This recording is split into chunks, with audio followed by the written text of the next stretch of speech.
अस्सलाम वालेकुम dear students, कैसे हैं आप सब? खैरियत से हैं? हाँ बेटा, आज हम बात कर रहे हैं मटेरियल डिफॉर्मेशन के हवाले से। तो मटेरियल के ऊपर जो मैटर के ऊपर जो भी फोर्सेस अप्लाई होती हैं, जिस तरह हमारे पास आज हमारा टॉपिक है compressive forces, tensile forces, Hooke's law, stress, strain और यंग्स मॉडुलस। तो ये हम आज इंशाल्लाह टॉपिक पढ़ेंगे, वी विल स्टडी टुडे। तो आज हमारे पास तो आज हम पढ़ने वाले हैं कि जो मटेरियल के ऊपर किसी भी किस्म की फ़ोर्स अप्लाई होती है, सही, तो या तो वो उस पर खिंचाव पैदा होगा या तो वो उस पर दबाव पैदा होगा, सही है। तो अगर वो मटेरियल खिंच जाए, ठीक है, मटेरियल किसी भी जगह से स्ट्रेच हो जाए तो उसको हम टेंसाइल फोर्स कहते हैं। और अगर मटेरियल किसी भी तरीके से छोटा हो जाए, दब जाए, कंप्रेस हो जाए तो उसको हम कंप्रेसिव फोर्स कहते हैं, जो उस मटेरियल पर अप्लाई होती है। और ये डिपेंड करता है कि मटेरियल कितना इलास्टिक है, कितना स्प्रिंजी है। तो यहाँ देखो एक बात उसने लिखी हुई है कि ज़्यादातर हम डेली लाइफ में इलास्टिक मटेरियल यूज़ करते हैं। इलास्टिक का मतलब होता है स्प्रिंजी। इसका मतलब ये कि जब मटेरियल पर फोर्स अप्लाई होती है तो वो डिफ़ॉर्म करता है, और डिफ़ॉर्म होने के बाद, डिफ़ॉर्म मतलब अपनी शेप चेंज करता है, और शेप चेंज करने के बाद क्या वो वापस अपनी पुरानी हालत में या पुराने ओरिजिनल शेप में आता है या नहीं आता है, सही है, जब वो फोर्स रिमूव होती है। तो उसको हम कहते हैं कि मटेरियल या तो इलास्टिक है या स्प्रिंजी है। It means that the material deforms when a force is applied and return to its original shape when the force is removed. अच्छा, तो जिस तरह ये इलास्टिसिटी की बात कर रहा है, तो ये आप देख सकते हैं कि ये हमारे पास एक बंजी जंपर है, तो वो डाइव कर रहा है। इसमें ये जो हम रोप देख रहे हैं, इस रोप की ख़ास इलास्टिसिटी होनी चाहिए। अब इसका मतलब ये है कि ये इतनी ज़्यादा इसमें लचक भी ना हो ताकि बाउंस करे बार बार, ताकि जो है वो जंपर को कोई नुकसान पहुँचे। और प्लस ये इतनी ज़्यादा स्टिफ भी ना हो कि जैसे ही बंजी जंपर नीचे आता है तो ये इतनी मतलब फ़ौरन से स्लो हो जाए, इतनी फ़ौरन से डीएक्सेलरेट हो कि जो जंपर है इसको एक जर्क महसूस हो या बहुत ज़ोर से एक झटका महसूस हो। तो इसकी एक रोप की एक प्रॉपर इलास्टिसिटी होनी चाहिए, जिसकी वजह से ये जंपर स्मूथली अपना जंप कर सके। इसका मतलब यही है कि ये जो बंजी जंपर की रोप है, इसमें एक प्रॉपर डिग्री ऑफ इलास्टिसिटी होना बड़ा ज़रूरी है। इसके बगैर ये मुमकिन नहीं है कि ये बंजी जंपर जंप कर सके, क्योंकि रोप में जो इलास्टिसिटी है उसका प्रॉपर तरीके से होना बड़ा ज़रूरी है। अच्छा, तो बच्चों हमारे पास जो इलास्टिसिटी में जो हमारा सेकंड टॉपिक है वो है कंप्रेसिव और टेंसाइल फोर्सेस। अब ये देखो कि हमारे पास क्या है कि पेयर ऑफ फोर्सेस हमें चाहिए होती हैं किसी भी स्प्रिंग को या किसी भी शेप को डिफ़ॉर्म करने के लिए। पेयर ऑफ फोर्सेस हमें चाहिए होती हैं। या तो स्प्रिंग छोटा होगा एक जगह से, और मतलब एक जगह से स्प्रिंग कंप्रेस होगा और दूसरी तरफ से स्प्रिंग जो है वो स्ट्रेच होगा। दोनों बातें एक साथ होंगी, ठीक है ना। तो उसका मतलब ये है कि कंप्रेसिव फोर्स भी है और टेंसाइल फोर्स भी है। तो अगर हम ये कह रहे हैं कि कोई स्प्रिंग, कोई ऑब्जेक्ट या कोई रोप छोटी हो रही है तो उसको हम कहते हैं कि कंप्रेसिव फोर्स पे लग रही है। अगर हम ये कहेंगे कोई स्प्रिंग स्ट्रेच कर रहा है तो हम ये कहेंगे कि उस पर टेंसाइल फोर्स लग रही है, सही है ना। तो अब देखो कि ये हमारे पास एक अगर स्प्रिंग है तो इस पर क्या होगा, दोनों ही फोर्स अप्लाई होंगी। कंप्रेसिव फोर्स होगी, कंप्रेसिव फोर्स क्या करेगा, उसको शॉर्ट कर देगा, लेंथ को शॉर्ट कर देगा। और जो टेंसाइल फोर्स होगी वो क्या करेगा, इसको स्ट्रेच कर देगा, ठीक है। टेंसाइल फोर्स का क्या होता है, टेंसाइल फोर्स स्प्रिंग को या मटेरियल को डिफॉर्म इस तरह करता है कि वो स्ट्रेच कर देता है। अच्छा, अब आगे चलते हैं। अब वो कह रहा है कि हमारे पास जब वायर असल में बेंड होता है तो होता क्या है, सही ना। तो जब वायर बेंड होता है तो इसका कुछ हिस्सा बढ़ जाता है और इस मतलब लॉन्गर हो जाता है, स्ट्रेच हो जाता है, और इसका कुछ हिस्सा जो है वो कंप्रेस हो जाता है, सही है ना।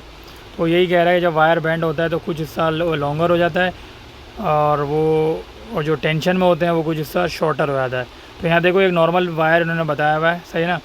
इसके जो ये वाले एंड हैं वो ए और ए हैं, और जो इसको यानी जो आउटर हैं वो ए और ए हैं, और बी इसने बताया हुआ है जो इनर वाले एंड हैं, अपर और लोअर सरफेस, सॉरी अपर वाले से ए और ए बताया हुआ है, ए से ए, और लोअर जो है वो बताया हुआ है बी से बी। अच्छा, तो अब जब वायर बेंड होगा तो अब देखो कि ये जो हिस्सा है, देखो यहाँ पे एरो देखो अपर वाले पार्ट पे ये अवे जा रहा है। अवे का मतलब है कि ये स्ट्रेच हो रहा है, ठीक है। तो अवे अवे वाला जो पार्ट है यानी ऊपर वाला जो पार्ट है, इस पर tensile stress, tensile force appear हो रही है। और आप देखो जो नीचे वाला पार्ट है उसमें एरो टूवर्ड्स जा रहे हैं, ये वाले हैं एरो हैं टूवर्ड्स जा रहे हैं। तो इनर में हमारे पास कंप्रेसिव फोर्स हो रही है। कंप्रेस का मतलब होना ये शॉर्ट हो रहा है, ठीक है ना। तो मटेरियल पे जब हम इसके स्ट्रेट वायर को बेंड करते हैं तो उस पर टेंसाइल फोर्स लगती है अपर वाले पार्ट पे, और कंप्रेसिव फोर्स लगती है इनर वाले पार्ट पे। दोनों फोर्सेस एक साथ लगती हैं। इसी वजह से वायर बेंड होता है, स्ट्रेच भी होता है और शॉर्ट भी होता है। दोनों फोर्सेस एक साथ अप्लाई होती हैं।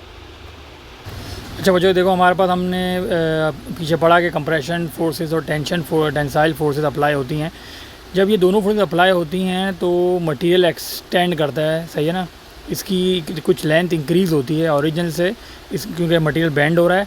तो ओरिजिनल शेप के मुकाबले में इसकी जो नई शेप होगी वो इंक्रीज़ करेगी, सही है ना। तो ये हमारे पास force extension graph of a spring है।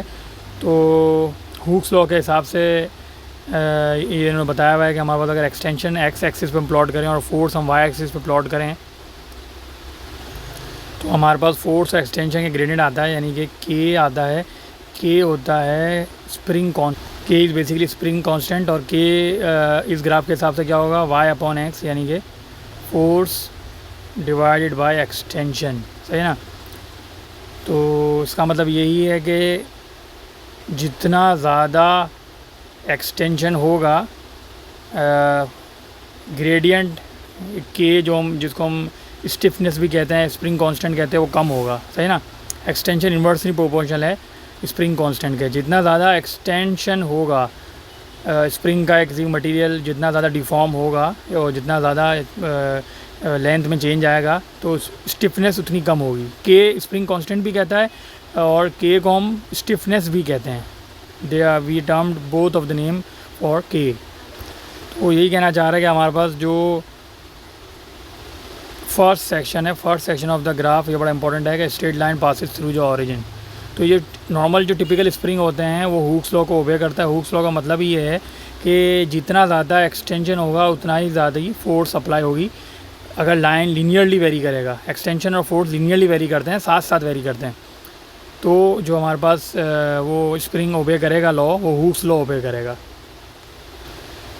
तो यही कह रहा है कि हमारे पास जो एक्सटेंशन है, extension is directly proportional to the applied force, सही है ना। तो उसने यहाँ बताया हुआ है कि एक्स इज़ एक्सटेंशन और फोर्स जो applied force is capital F. तो एक्सटेंशन फोर्स के प्रोपोर्शनल हैं, सही है ना। तो यह पता है कि फिजिक्स का लॉ है कि जब भी प्रोपोर्शनल हटता है तो इक्वल्स टू और कांस्टेंट आता है। तो हेयर एफ इक्वल टू के एक्स। तो के का मतलब ही ये है कि स्प्रिंग कांस्टेंट हर मटेरियल के हिसाब से उसका कांस्टेंट अलग अलग आता है, या स्टिफनेस हर मटेरियल की अलग अलग होती है। तो spring constant is basically K equal to F upon X, और K equal to F upon X force divided by extension. ये हमारे पास स्प्रिंग कांस्टेंट या स्टिफनेस का फार्मूला है। इसको स्टिफनेस भी कहते हैं।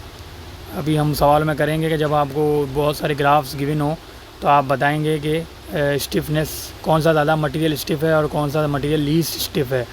तो वो पता चलेगा के की वैल्यू से। स्टिफनेस या स्प्रिंग कांस्टेंट बताएगा हमें। तो वो कह रहा है कि के का यूनिट क्या होगा, न्यूटन पर मीटर स्क्वायर, क्योंकि फोर्स पर यूनिट लेंथ होगा तो दिस विल बी न्यूटन पर मीटर स्क्वायर। हमें स्प्रिंग कांस्टेंट या स्टिफनेस का यूनिट याद रखना है। एफ़ अगर फोर्स और एक्सटेंशन का ग्राफ लेंगे तो ग्रेडियंट जो होगा वो के कहलाएगा स्प्रिंग कांस्टेंट। ये भी हमें याद रखना है। अच्छा वो कह रहा है कि जितना ज़्यादा स्प्रिंग स्टिफर होगा उतनी ज़्यादा उसकी फोर कांस्टेंट की वैल्यू होगी, सही है ना। हम यही कह रहे हैं कि स्टिफनेस का मतलब है कांस्टेंट के। तो जितना ज़्यादा के की वैल्यू होगी इसका मतलब स्टिफनेस उतनी ज़्यादा है, सही है ना। एक बात, दूसरी बात ये कि ये हमने देखा था कि हुक्स लॉ का ग्राफ एफ आ रहा था वर्टिकल एक्सिस पे और एक्स आ रहा था यहाँ पे, सही है। तो ये पहले लीनियरली वेरी कर रहा था और फिर यहाँ पे ऐसा हो रहा था, सही है ना। तो यहाँ पे हम देख रहे थे कि जो लीनियरली था इसमें यहाँ पे पॉइंट ए आ रहा था। तो ग्राफ जब तक लीनियरली वेरी करेगा, यानी ग्राफ जब तक पॉइंट ए तक जाएगा तो वो ग्राफ ए के बाद लीनियर वेरी नहीं करेगा। ये हमारे पास हॉरिजॉन्टल की तरफ कर्व हो रहा है। तो यही कह रहा है कि हुक्स लॉ खाली इस पार्ट तक वैलिड है।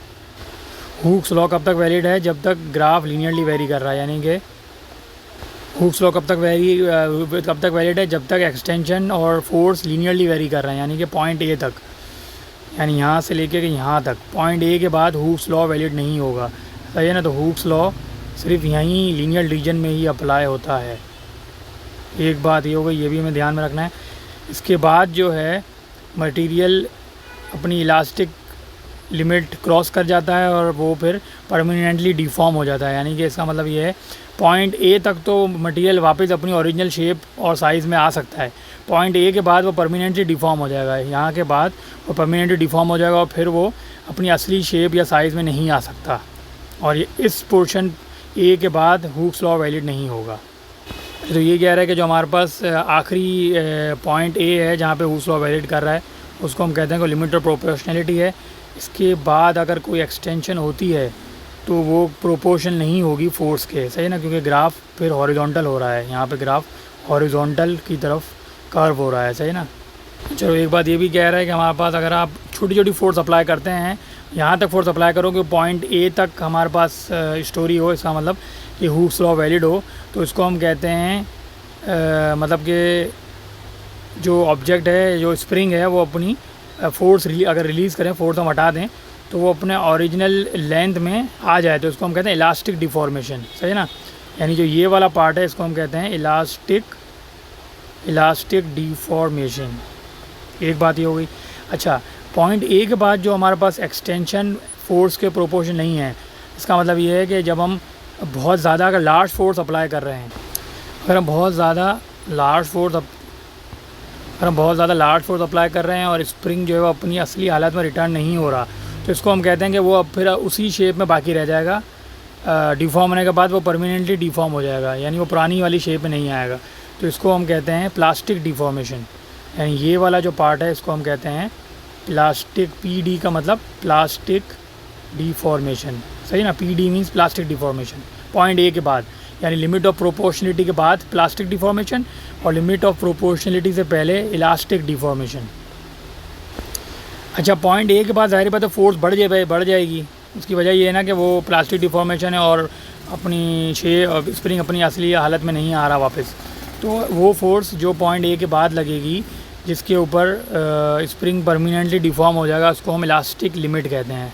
इलास्टिक लिमिट वो फोर्स है, मैं रिपीट कर रहा हूँ, वो फोर्स है जिसके बाद स्प्रिंग परमानेंटली डिफॉर्म हो जाएगा और वो अपनी असली हालत में वापस नहीं आएगा। अच्छा, और फिर वो कह रहा है कि जो हमारे पास इलास्टिक लिमिट है वो, और लिमिट ऑफ प्रोपोर्शनलिटी ज़रूरी नहीं है कि वो एक ही पॉइंट हो, वो आसपास भी हो सकते हैं, लेकिन ये ज़रूरी है कि वो करीब होते हैं। मतलब लिमिट ऑफ प्रोपोर्शनलिटी और जो इलास्टिक लिमिट है वो तकरीबन करीब होते हैं, लेकिन ज़रूरी नहीं है कि वो सेम पॉइंट हो, यानी कि पॉइंट ए के ऊपर ज़रूरी नहीं है कि लिमिट ऑफ प्रोपोर्शनलिटी भी आए और इलास्टिक लिमिट भी आए, they can be close to each other.